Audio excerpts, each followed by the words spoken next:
Federal Trade Commission by Adam Kandoib. Mission/Overview. America's antitrust laws are over a century old.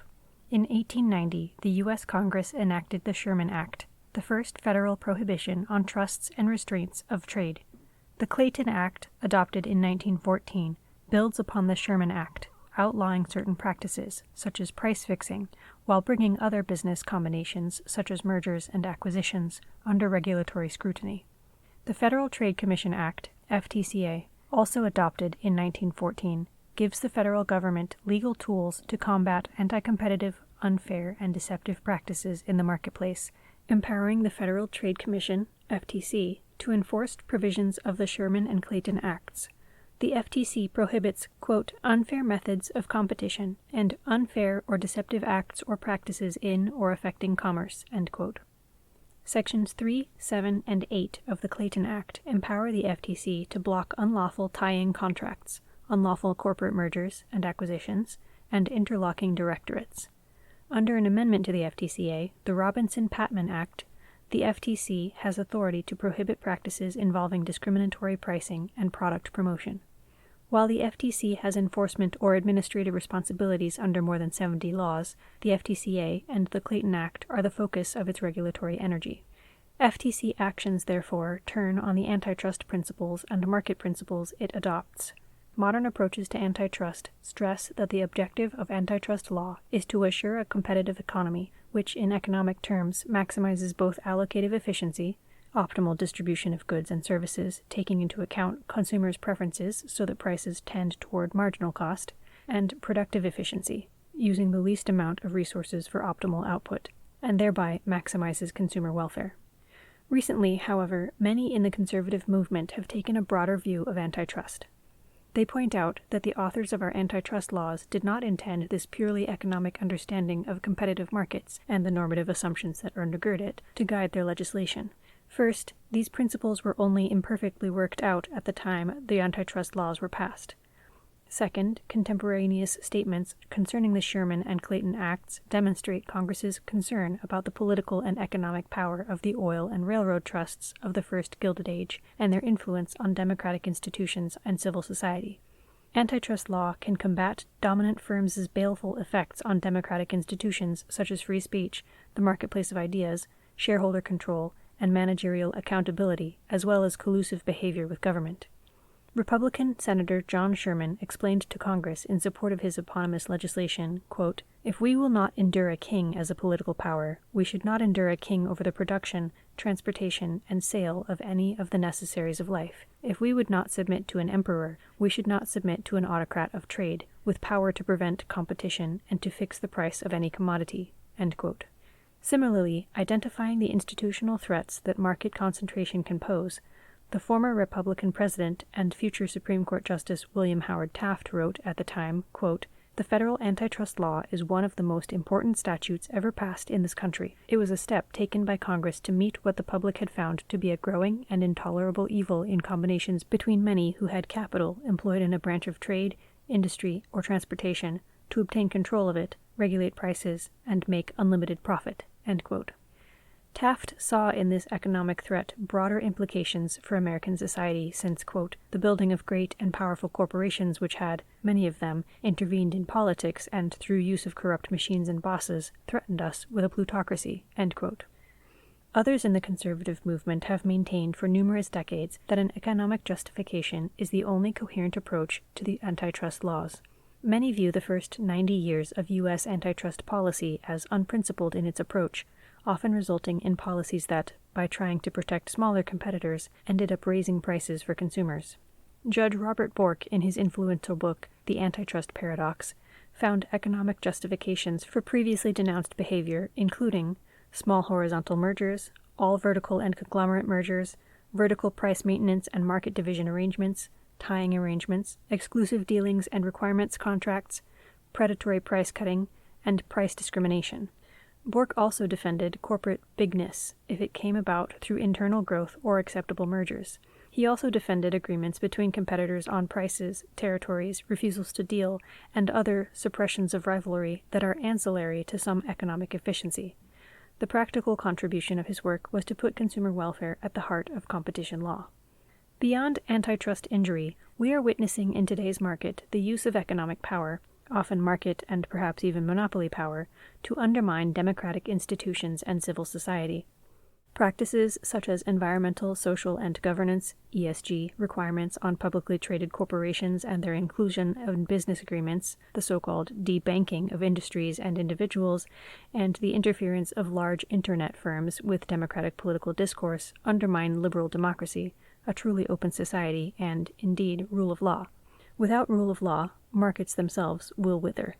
Critical of the social responsibility agenda, Milton Friedman, in his provocatively titled essay, The Social Responsibility of Business is to Increase Its Profits, states, quote, "There is one and only one social responsibility of business, to use its resources and engage in activities designed to increase its profits so long as it stays in the rules of the game, which is to say, engages in open and free competition without deception or fraud." End quote.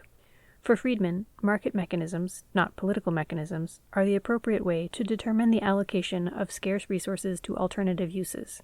Business managers appropriate shareholder wealth when they use corporate resources to further their personal political beliefs, even when pursuing what they consider a socially responsible or moral agenda. The business of American business is business, not ideology. More broadly, there is less and less debate around the growth of monopoly rents throughout the U.S. economy. The current data strongly suggests that U.S. corporations are systematically earning far higher profits than they were 25 or 30 years ago. Combined with other evidence that large corporations are accounting for an increasing share of revenue and employment, it certainly appears that many large U.S. corporations are earning substantial incumbency rents and have been doing so for at least 15 years, apart from during the depths of the Great Recession that began in 2008. While the explanations for this shift are not clear, what is particularly disturbing is the possibility that these rents are extracted at least in part through regulatory capture, which can function as a bar to entrance for new competitors. In addition, the sheer cost of compliance with regulation favors large firms, which can more efficiently spread the cost of regulation over a larger revenue base and have the resources to invest in sophisticated government relations. The FTC must consider, therefore, the role of government itself in maintaining market concentration in areas ranging from pharmaceuticals and healthcare to avionics, banking, and real estate brokerage. Beyond undermining small businesses and reducing their salubrious moral effect on American civil society, concentration of economic power facilitates collusion between government and private actors, undermining the rule of law. The continued emergence of evidence documenting collusion between the big tech internet platforms and the Biden White House and administrative agencies to censor criticism, scientific fact, and uncomfortable political truths demonstrate this unfortunate development.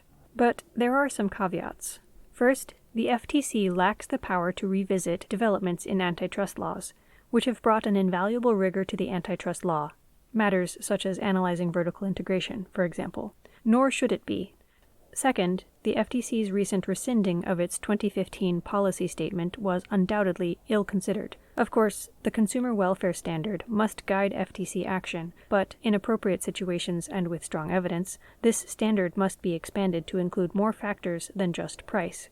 Further, a similar standard of proof used to establish that a practice challenged by the Commission causes harm to competition must also apply in demonstrating the efficiencies that justify the practices. President Harry Truman reportedly made the famous quip, quote, "Give me a one-handed economist. All my economists say on the one hand, then, but on the other," end quote. When it comes to some of the more vexing issues in antitrust regulation, the conservative movement is in the same predicament. Many wish to preserve the productivity and efficiency focus of an economic-based consumer welfare standard approach to antitrust enforcements. Others are more willing to look at the effects of business concentration in certain industries on innovation, the institutional resilience of our democracy, and children's development. The following discussion sets forth policy principles and initiatives on which there was agreement among the contributors to this chapter, and notes and explains where there was dissent. Needed reforms. Should the FTC enforce antitrust, or even continue to exist? Some conservatives think that antitrust enforcement should be invested solely in the Department of Justice. The FTC's commissioners are not removable at will by the President, which many quite reasonably believe violates the vesting clause of Article 2 of the Constitution. It is for this reason that conservatives have long believed in either ending law enforcement activities of independent agencies or ending their independent status. The Supreme Court ruling in Humphrey's Executor upholding agency independence seems ripe for revisiting, and perhaps sooner than later. Others think that the post-New Deal expansion of the administrative state has had baleful effects upon our society and earnestly share the hope that it can be greatly curtailed, if not eliminated, or that its authority can be returned to the states and other democratically accountable political institutions. But until there is a return to a constitutional structure that the Founding Fathers would have recognized and a massive shrinking of the administrative state, conservatives cannot unilaterally disarm and fail to use the power of government to further a conservative agenda. As experience shows, the administrative state will grow and further its own agenda, often at odds with conservative thought, even under conservative leadership. Unless conservatives take a firm hand to the bureaucracy and marshal its power to defend a freedom-promoting agenda, nothing will stop the bureaucracy's anti-free market leftist march. ESG practices as a cover for anti-competitive activity and possible unfair trade practices. It has long been suspected, and is now increasingly documented, that corporate social advocacy on issues ranging from diversity, equity, and inclusion, DEI, to the environmental, social, and governance, ESG, movements, also serves to launder corporate reputation and perhaps obtain favorable treatment from government actors. In a recent Senate Judiciary hearing, Senator Josh Hawley asked FTC Chair Lena Khan if the FTC had conditioned merger reviews on ESG or critical race theories adopted by the firms involved. Khan responded by saying that she turned down deals when firms offered social justice policies in return for approving unlawful deals. In response to a similar question from Senator Tom Cotton, Khan responded that firms try to come to the FTC to get out of antitrust liability by offering climate, diversity, or other forms of ESG-type offerings, but that there is no ESG loophole in the antitrust laws. Her comments suggest that there is a movement of firms attempting to use both ESG and DEI as a sort of reputational laundering to avoid enforcement of potentially criminal activity. The FTC should set up an ESG-DEI collusion task force to investigate firms, particularly in private equity, to see if they are using the practice as a means to meet targets, fix prices, or reduce outputs. Congress should investigate ESG practices as a cover for anti-competitive activity and possible unfair trade practices. The business of American business is business, not ideology. The privileges extend to corporations in American society come with the expectation that they will pursue profits for shareholders, bringing about economic growth. Managers, particularly in publicly traded corporations, who use their power to advance sets of fashionable moral beliefs, such as ESG/DEI, introduce agency problems into the shareholder relationship and appropriate corporate wealth for their own benefit. Milton Friedman recognized this problem decades ago when answering the question whether businesses have ethical or social obligations, as was mentioned above. Contrary to his detractors, Friedman did not defend greed is good. Rather, according to Friedman, socially responsible activities conducted by a corporation distort economic freedom because shareholders do not decide how their money will be spent, increasing the possibility for fraud or management opportunism. This is especially the case in concentrated industries with market power. Managers who insert their own values into underwriting agreements, contracts for professional services, or other business transactions co-opt shareholder value for their own personal utility. This is an unfair trade practice, particularly when it occurs in industries that enjoy market power and special privileges or relationships with the government. As a corollary, businesses that make general offers of service to the public forego profits by refusing to service a lawful activity, i.e., fossil fuel extraction or gun manufacturing, raising similar concerns.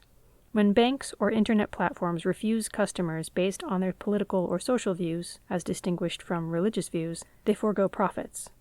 While such decisions are often justified on public relations, marketing, or branding grounds, and normally such decisions reflecting business judgment should and would receive deference, this presumption is harder to make in a highly partisan, ideologically divided America. This type of behavior can rise to the level of an unfair trade practice when the business is 1.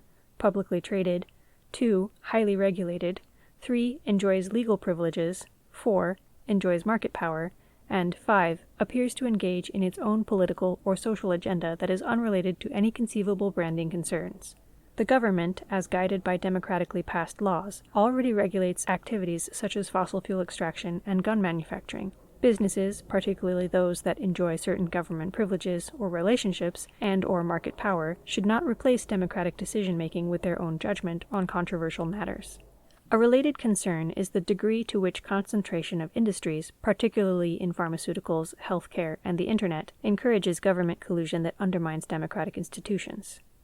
Collusion can be explicit, in the case, for example, of government working with social media companies to censor politically harmful news, or more implicit, for example, regulatory requirements so burdensome that they deter market entrance by smaller entities without the resources to bear them. Protecting children online. The FTC has long protected children in a variety of different contexts. Internet platforms profit from obtaining information from children without parents' knowledge or consent, and social media's effect on the well-being of American children is well documented.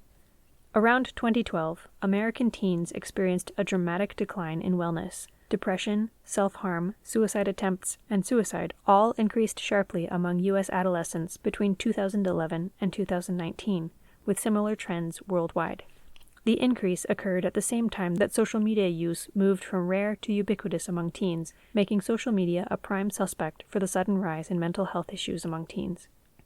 In addition, excessive social media use is strongly linked to mental health issues among individuals. Several studies strongly support the notion that social media use is a cause, not just a correlation, of subjective well-being and poor mental health. Social media and other large platforms form millions of contracts every year with American children, and even though a minor can void most contracts into which he or she enters, most jurisdictions have laws that hold minors accountable for the benefits received under the contract. Thus, children can make enforceable contracts for which parents could end up bearing responsibility. Targeting children to create potentially harmful contracts or making parents responsible for such contractual relationships is an unfair trade practice. The FTC, therefore, has the authority, interest, and duty to protect children online from such contractual relationships.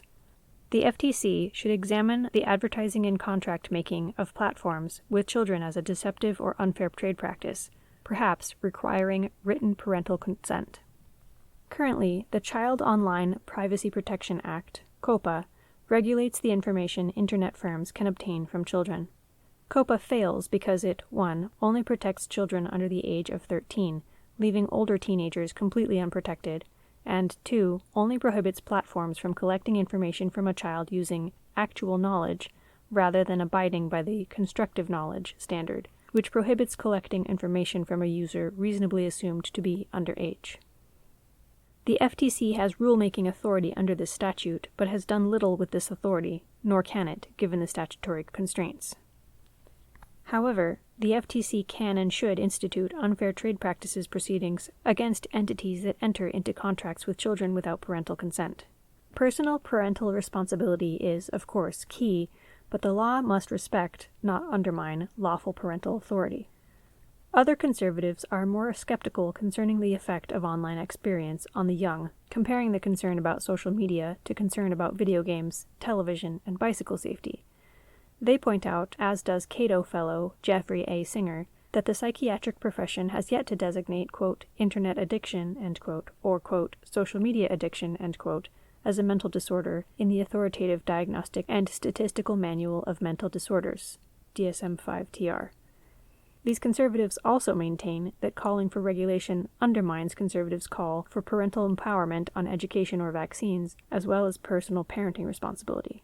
In addition, some of the methods used to regulate children's internet access pose the risk of unintended harms.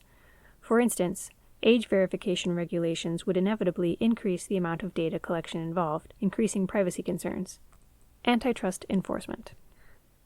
As is evidenced by a relentless focus on bringing big tech lawsuits, state attorneys general, AGs, are far more responsive to their constituents than is the FTC. Such a boots-on-the-ground approach would benefit the FTC enormously.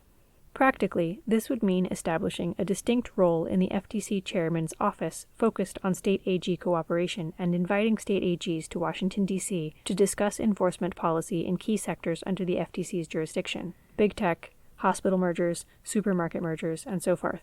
FTC regional offices are substantially more in touch with local issues. Over the past few decades, the reach and influence of regional offices has shrunk dramatically. The FTC should consider returning authority to these offices. Some conservatives, however, are less supportive of this idea. Conservative enthusiasm for the idea of adding regional FTC offices to the states is a break from the majority conservative position. Endorsing the federal government as a premier job creator runs counter to decades of conservative opinion that holds that New Deal agencies and subsequent government bodies should never have been created in the first place, and that their red tape and interference is a dominant cause of economic inefficiency. Republicans used to seethe when Democrats tried to move federal offices into the states. In the early 1990s, House Minority Whip Newt Gingrich fumed about Senator Robert Byrd's campaign to transfer certain national intelligence facilities to West Virginia, calling it a, quote, pure abuse of power, end quote. Some contributors to this chapter would remind conservatives that the unseen mechanics of redistribution, by which taxpayer money paid to state employees is taken from taxpayers nationwide, is a drag on the economy of the entire country. Many conservatives fear that it would be impossible to uproot or even prune back a bureaucracy the seeds of which have been planted in every state. State legislators would struggle to slash funding from agencies that employ and generously pay thousands of their constituents. Endorsing the federal government as a premier job creator runs counter to decades of conservative opinion that holds that New Deal agencies and subsequent government bodies should never have been created in the first place, and that their red tape and interference is a dominant cause of economic inefficiency. Republicans used to seethe when Democrats tried to move federal offices into the states. In the early 1990s, House Minority Whip Newt Gingrich fumed about Senator Robert Byrd's campaign to transfer certain national intelligence facilities to West Virginia, calling it a, quote, pure abuse of power, end quote. Some contributors to this chapter would remind conservatives that the unseen mechanics of redistribution, by which taxpayer money paid to state employees is taken from taxpayers nationwide, is a drag on the economy of the entire country. Many conservatives fear that it would be impossible to uproot or even prune back a bureaucracy the seeds of which have been planted in every state. State legislators would struggle to slash funding from agencies that employ and generously pay thousands of their constituents. It would be anything but decentralization. Americans need policymakers to discipline the arrogance that prevails inside the Beltway, not spread it. It would be Swamp 2.0, just as deep and many times as wide. Big Tech and Antitrust. The large internet platforms have transformed the U.S. economy, streamlining consumer purchases, networking billions of people, and altering long-established business practices. Despite their enormous size, they have avoided significant antitrust liability or prosecution. The reasons for this are not entirely clear. It may be because these platforms have been incredibly innovative and have generated tremendous efficiencies for our society, with little to no evidence of traditional consumer harm in the form of higher prices, reduced output, or a lack of innovation. Also, Americans report a high level of satisfaction in and trust regarding these companies. The less friendly regulatory environment in the European Union would make a good case study in expansive antitrust law. The continent boasts not one of the top 10 global tech companies, while the U.S. can claim 8. Some claim that the recent drop in value of former leader and current antitrust target, Meta, along with the rise of new competitors such as Zoom and Chinese-dominated TikTok, indicates that competitive forces are healthy and at work benefiting consumers in the tech space. On the other hand, the platforms challenge traditional economic thinking because, arguably, the firm structure they employ is radically different, and they create different competition dynamics. First, there is some evidence that the major internet platforms have market power, resulting in increased prices for advertisers, costs that very well could be passed on to consumers. For instance, numerous government studies have found evidence of market power, and while some data show declining advertising costs, they also show increasing prices in this decade.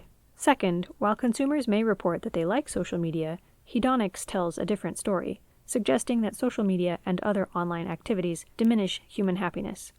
This evidence, while mixed at first, appears to have become quite solid. Social media makes Americans less happy.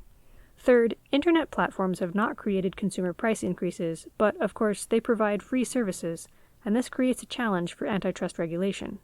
For decades, antitrust economics has been focused on a paradigm in which firm and consumer behavior are modeled as functions of price and output as the primary variables.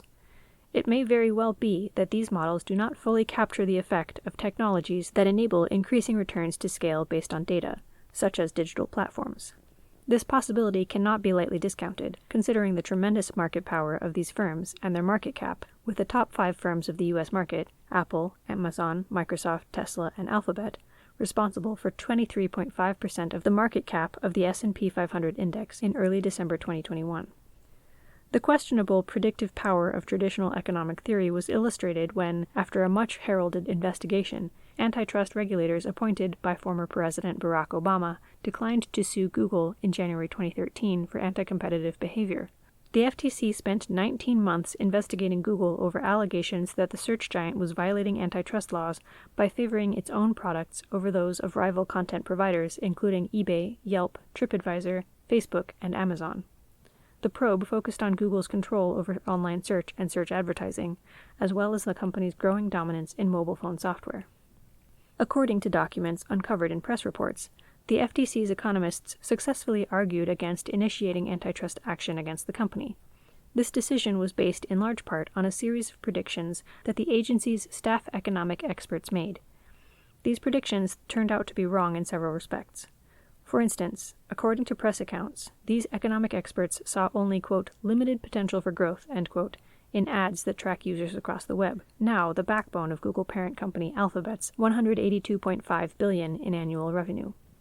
Relying on theory, the experts downplayed the importance of mobile search, believing that search would continue to be conducted primarily on desktop computers, and thereby underestimating the effect of Google on Android systems. The experts predicted that Google, Mozilla, or Amazon would offer viable competition to Google in mobile search. This decision, of course, occurred in a political environment of close relationships between the Obama administration and Silicon Valley. Just as traditional economic theory seems inadequate to the job of understanding big tech and predicting its behavior, empirical evidence is very difficult to come by. This is particularly troublesome. Beyond the fact that most user data are proprietary, online markets change so quickly that econometric conclusions are often difficult to make because even if the data are available, they do not exist for long enough time horizons. Yet, a pattern of highly concentrated firms, with occasional dropout and replacement by another successor firm with vast market power, seems to be emerging. The policy implications of this quandary are not clear, but for the conservative movement, some believe that some type of policy response is necessary. The dominant internet platforms have disrupted democratic deliberation, as is evidenced by the Hunter Biden laptop story. They have a propensity to collude with government to advance political goals, as documents unearthed by the Missouri and Louisiana AG suits concerning the COVID response demonstrate, and they play a pivotal role in our economy. As Judge Frank Easterbrook famously suggested, regulators should look at the cost of error in their judgments. This argument has usually been used to buttress a tentative and hands-off approach to antitrust because judicial error in antitrust will persist, type 2 error, and continue to damage markets while failure to take antitrust action, type 1 error, will correct itself in the long run as competitors challenge monopolies. However, failing to take antitrust enforcement action, type 1 error, includes the possibility of real injury to the structure of important American institutions such as democratic accountability and free speech. If so, a more proactive approach may be warranted. Certain online services, such as social media, have an unquestionable negative utility, particularly on young people, as set forth above. The more efficient provision of such services may create more unhappiness. More broadly, the utility benefits of many online platforms and services are obscure and may be significantly overstated, as the most recent evidence suggests. The FTC must become more sophisticated in measuring consumer surplus. In addition, the FTC should be open to behavioral explanations, such as habit and small hedonic differences, as keys to how platforms create and keep market power. Conclusion. Conservative approaches to antitrust and consumer protection continue to trust markets, not government, to give people what they want and provide the prosperity and material resources Americans need for flourishing, productive, and meaningful lives. At the same time, conservatives cannot be blind to certain developments in the American economy that appear to make government-private sector collusion more likely, threaten vital democratic institutions, such as free speech, and threaten the happiness and well-being of many Americans, particularly children. Many, but not all, conservatives believe that these developments may warrant the FTC's making a careful recalibration of certain aspects of antitrust and consumer protection law and enforcement. Author's note. The preparation of this chapter was a collective enterprise of individuals involved in the 2025 Presidential Transition Project. All contributors to this chapter are listed on the front of this volume, but Rachel Bovard, John Ahart, Christopher Iacovella, Jessica Mulligan, and John Schweppe deserve special mention. The author alone assumes responsibility for the content of this chapter, and no views expressed herein should be attributed to any other individual.